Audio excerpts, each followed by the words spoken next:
BA द्वितीय वर्ष भूगोल विषय के पाठ्यक्रम में प्रथम प्रश्न पत्र के रूप में आर्थिक भूगोल तथा द्वितीय प्रश्न पत्र के रूप में भारत का भूगोल विषय का अध्ययन किया जाना है, जिसका सिलेबस पहले ही सभी छात्र छात्राओं को व्हाट्सएप ग्रुप पर भेज दिया गया है। थ्योरी के इन 2 प्रश्न पत्रों के साथ ही आपका प्रयोगात्मक कार्य भी कराया जाएगा, जो 30 अंक का होगा। सबसे पहले हम आर्थिक भूगोल का अध्ययन करेंगे, परंतु उससे पूर्व हम भूगोल के विषय में संक्षिप्त रूप से जानेंगे तथा उसकी मुख्य शाखाओं और उपशाखाओं का अध्ययन करेंगे।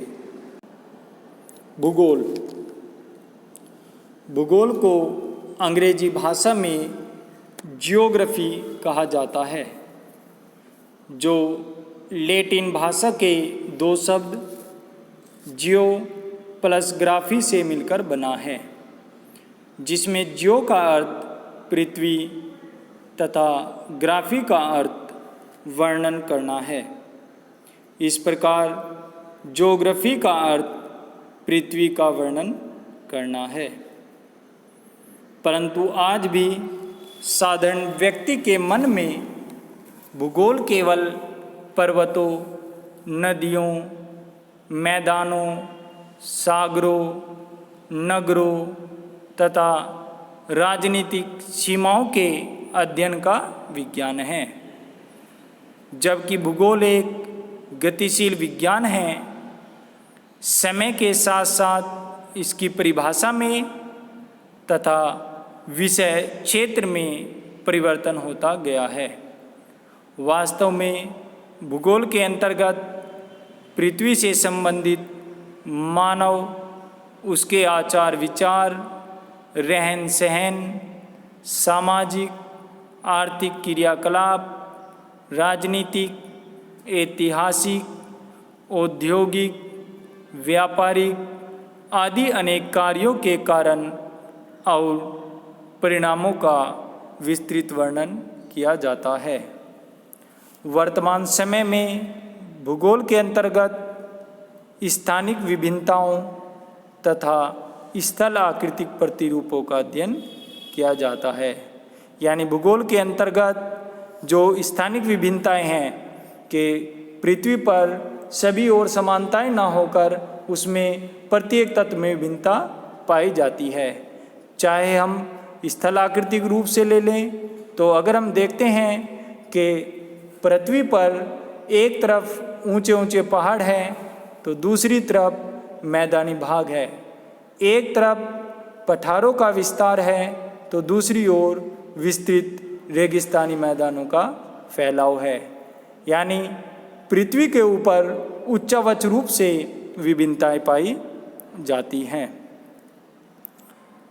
दूसरे, अगर हम जनसंख्या के आधार पर भी देखें तो यहाँ पर स्थानिक विभिन्नताएं पाई जाती हैं। जनसंख्या का विस्तार पृथ्वी के धरातल पर समान रूप से नहीं है। इसके एक क्षेत्र में जनसंख्या अधिक है तो दूसरे क्षेत्र में जनसंख्या का कम घनत्व है। चीन और भारत जैसे देशों में जनसंख्या सबसे अधिक है। जनसंख्या के मामले में अगर हम देखें तो प्रथम स्थान पर चीन तथा दूसरे स्थान पर हमारा भारत देश आता है। भूगोल की शाखाएं। भूगोल के अंतर्गत भूगोल की 2 मुख्य शाखाएं हैं। नंबर 1 भौतिक भूगोल, नंबर 2 मानव भूगोल। और ये हम भूगोल के अंतर्गत पिछली कक्षाओं में भी पढ़ चुके हैं।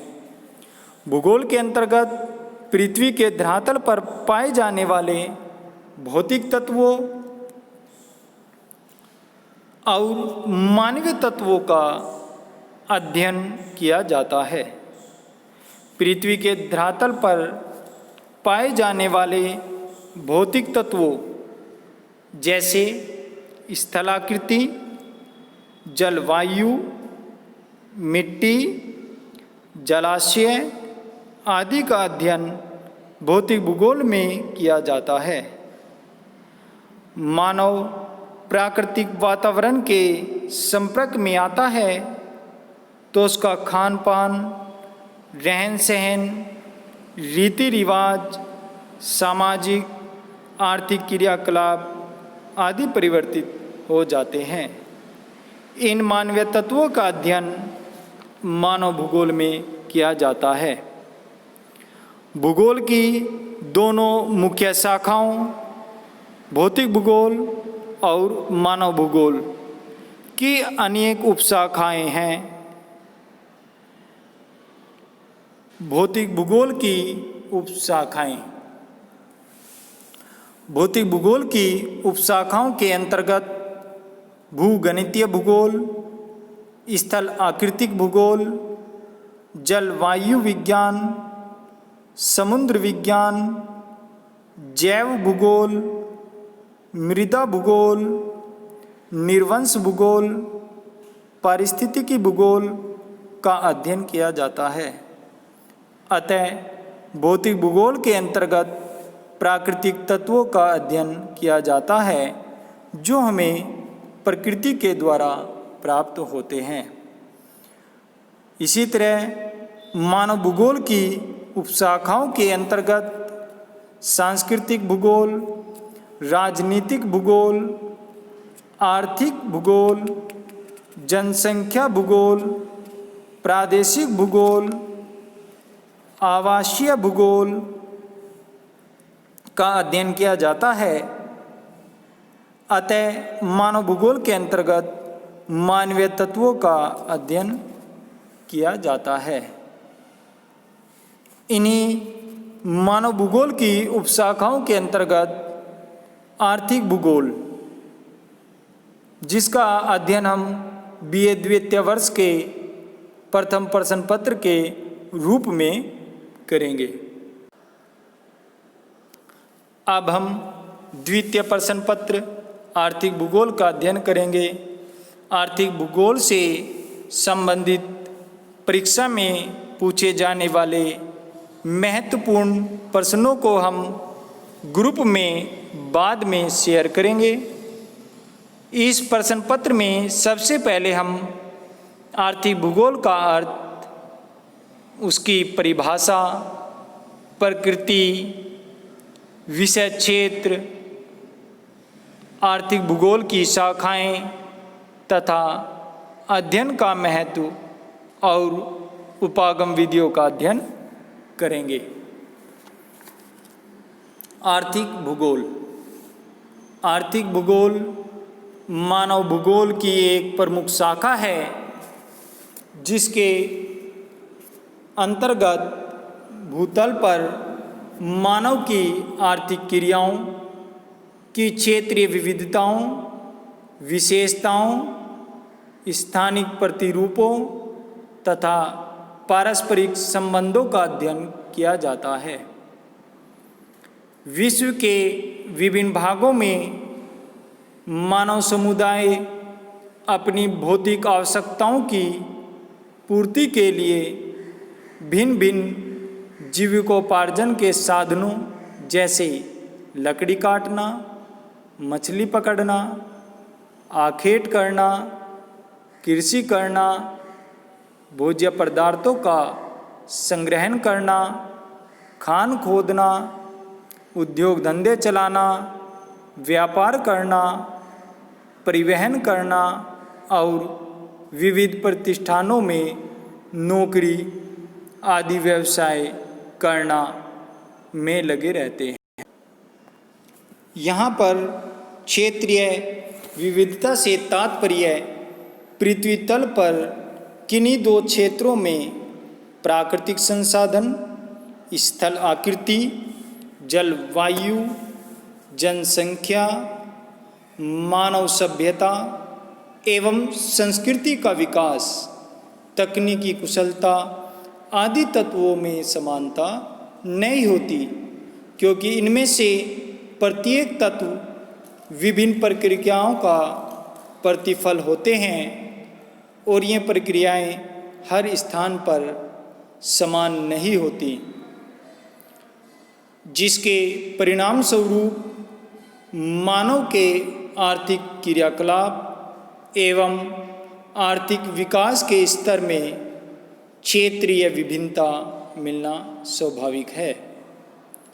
यदि हम मान भी लिया जाए कि पृथ्वी तल पर किन्हीं दो प्रदेशों में उपर्युक्त तत्व एवं प्रक्रिया समान मात्रा एवं समान रूप से विस्तृत है, तब भी उनका अंतर संबंध दोनों प्रदेशों में समान रूप का नहीं होता। अतः आर्थिक कार्यों के विविध स्वरूपों में क्षेत्रीय भिन्नता आवश्यक रूप से होती है। आर्थिक भूगोल में हम इसी क्षेत्रीय भिन्नता का अध्ययन करते हैं।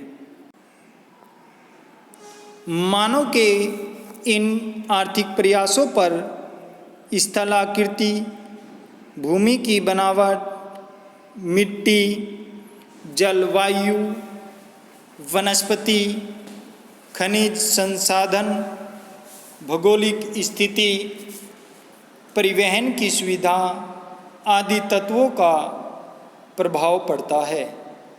अतः आर्थिक भूगोल का मुख्य उद्देश्य मानव के आर्थिक क्रियाकलापों पर पड़ने वाले पर्यावरण के प्रभाव का आकलन और विश्लेषण करना है।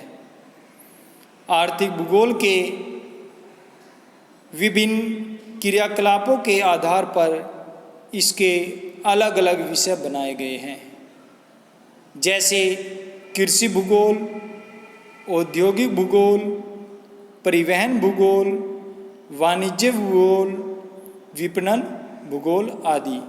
यानी कृषि कार्यों का जो अध्ययन है वो हमारा कृषि भूगोल के अंतर्गत किया जाता है, और जो सेकेंडरी रूप से, द्वितीयक रूप से आर्थिक क्रियाओं से संबंधित जो हमारे उद्योग स्थापित होते हैं, उनकी अवस्थिति, उनकी लोकेशन, इन सभी का अध्ययन आर्थिक भूगोल के अंतर्गत किया जाता है।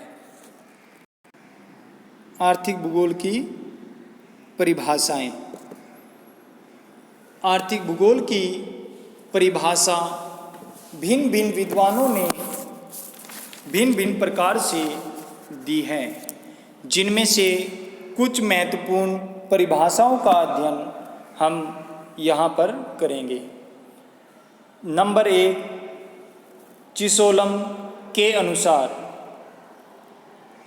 अनुसार आर्थिक भूगोल के अंतर्गत उन सभी भौगोलिक परिस्थितियों का वर्णन आता है जो वस्तुओं के उत्पादन, परिवहन तथा विनिमय को प्रभावित करती है।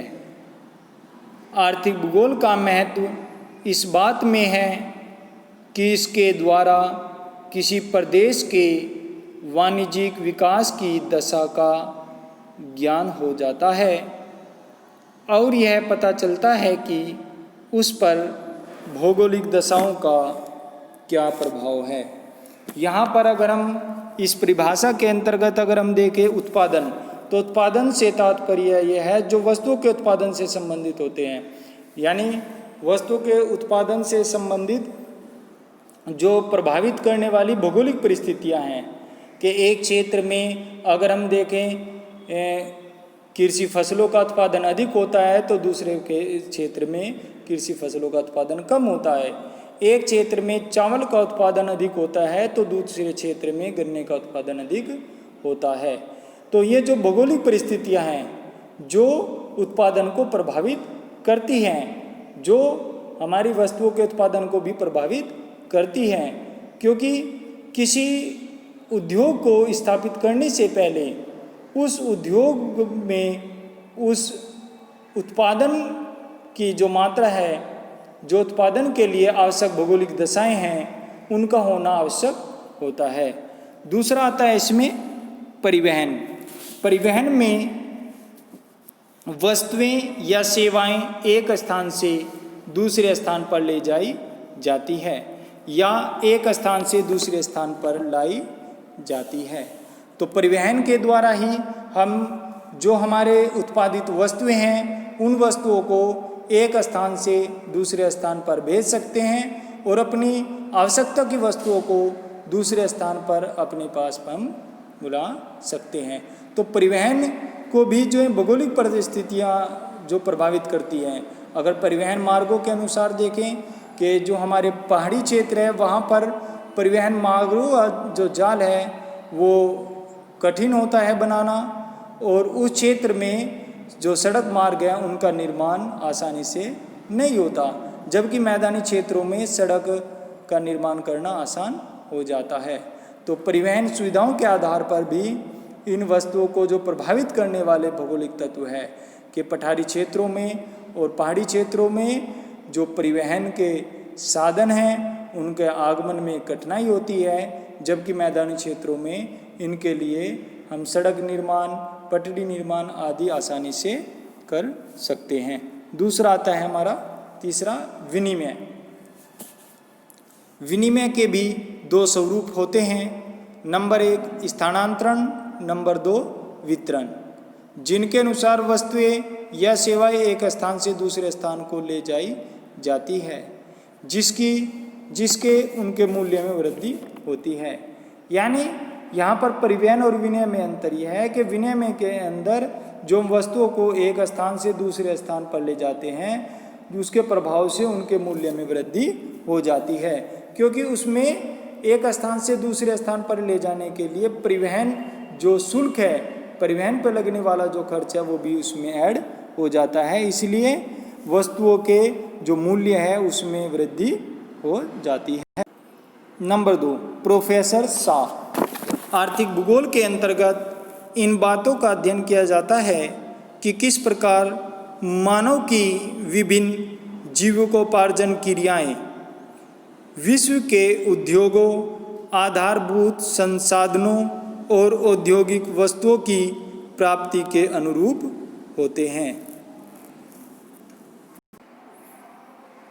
यानी प्रोफेसर शाह के अनुसार जो मानव की विभिन्न जीविकोपार्जन क्रियाएं हैं और विश्व के उद्योगों, आधारभूत संसाधनों और औद्योगिक वस्तुओं की प्राप्ति के अनुरूप होती है। यहाँ पर आधारभूत संसाधनों से तात्पर्य जो जीविकोपार्जन के आधारभूत संसाधन है उसमें जैसे हमारा लकड़ी काटना, मछली पकड़ना, शिकार करना, खेती करना, भोज्य पदार्थ एकत्रित करना, खाने खोदना, उद्योग धंधे चलाना, व्यापार करना, नौकरी करना आदि होते हैं, जो हमारे जीविकोपार्जन के आधारभूत या मूलभूत संसाधन। नंबर 3 प्रोफेसर जोन्स और डेविड डार्कनवाल्ड आर्थिक भूगोल उत्पादक व्यवसायों का अध्ययन करता है और यह बताने का प्रयास करता है कि क्यों कुछ प्रदेश विविध वस्तुओं के उत्पादन और निर्यात में अग्रणी हैं तथा कुछ दूसरे प्रदेश क्यों इन वस्तुओं के लिए महत्वपूर्ण तथा उपयोग में विशिष्ट स्थान रखते हैं। यानी अगर हम देखें जो हमारे वस्तुएं होती हैं वे पूरी पृथ्वी पर समान रूप से नहीं पाई जाती, उनका उत्पादन समान रूप से नहीं होता, उसमें विविधता पाई जाती है। एक क्षेत्र में उद्योगों का अधिक विस्तार हुआ है तो दूसरे क्षेत्र में उनका अभाव है।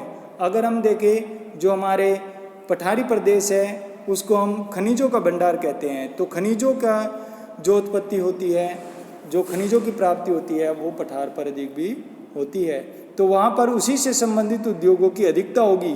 जबकि हम नदी घाटियों के जो मैदान के अंतर्गत देखें तो वहाँ पर कृषि फसलों का उत्पादन अधिक किया जाता है, तो उस क्षेत्रों में कृषि फसलों से संबंधित जो आधारभूत संसाधन हो गए कृषि के, उससे संबंधित उद्योगों की स्थापना होती है। तो पूरी पृथ्वी पर समान रूप से इन वस्तुओं का उत्पादन नहीं होता, इसमें विभिन्नताएं पाई जाती है और उनके निर्यात में भी ये अग्रणी होते हैं। यानी जिन क्षेत्रों में इनका उत्पादन अधिक होता है वहाँ से निर्यात किए जाते हैं और जहाँ पर इनका अभाव हो पाता है वहाँ पर ये आयात किए जाते हैं।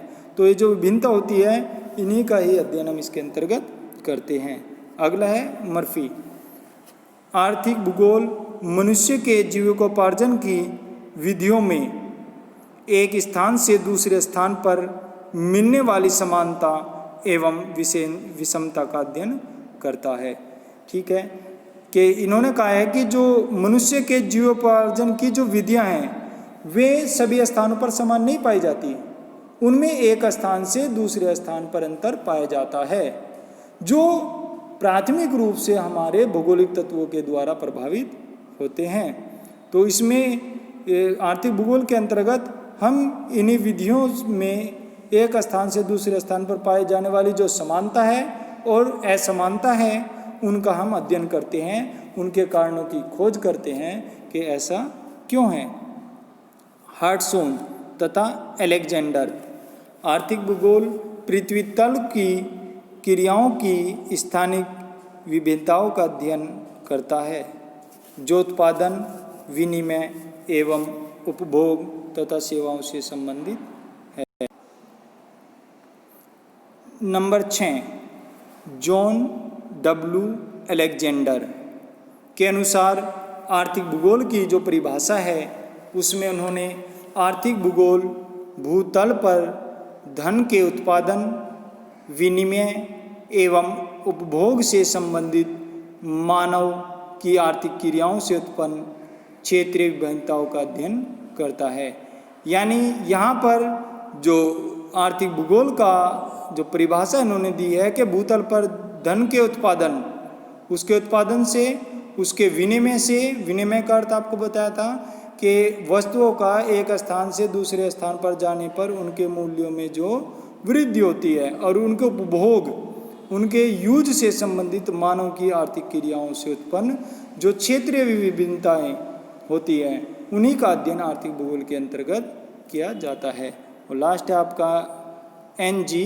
पाउंड्स। एन.जी. पाउंड्स के अनुसार आर्थिक भूगोल की परिभाषा। आर्थिक भूगोल भूतल पर मानव की उत्पादक क्रियाओं के वितरण से संबंधित हैं। ये उत्पादक क्रियाएं प्राथमिक, द्वितीयक तथा तृतीयक होती है। अब अगर हम यहाँ पर देखें, जो अलेक्जेंडर है उन्होंने भी भूतल पर धन के उत्पादन, मानव के उत्पादन की क्रियाओं के वितरण से संबंधित जो ये उत्पादक क्रियाएं हैं, और उत्पादक क्रियाएं कौन कौन सी हमारी, प्राथमिक, द्वितीय और तृतीय।